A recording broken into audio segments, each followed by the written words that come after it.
Halo sahabat properti Kota Makassar, di belakang saya ini ada rumah siap huni, rumah tipe 36 yang terdiri dari dua kamar tidur dan satu kamar mandi.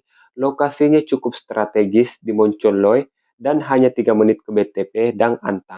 Lanjut, nah ini dia carportnya yang cukup lega dengan satu mobil dan motor, serta di sampingnya terdapat mini garden dan di sini ada teras. Sekarang kita lanjut ke dalam rumahnya. Setiba di dalam rumah kita langsung dapat living room, serta ceiling rumah yang cukup tinggi menjadikan ruangan ini tetap adem.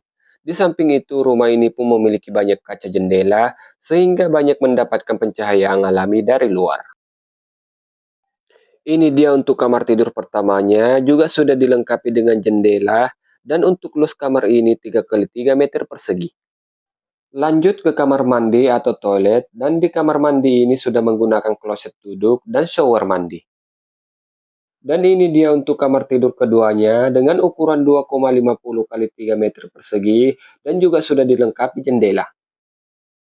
Sekarang kita lanjut menuju ke area dapur, dan di area dapur ini terdapat spek tanah kosong yang cukup luas yang bisa dijadikan sebagai perluasan dapur, dan di sini juga sudah tersedia wastafel cuci piring dan dudukan kompor.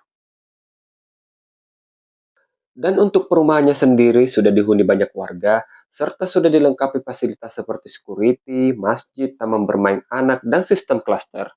Bila Anda tertarik dengan rumah ini, segera kunjungi lokasinya dan dapatkan promo menariknya sekarang juga. Sekian info dari saya, see you next video.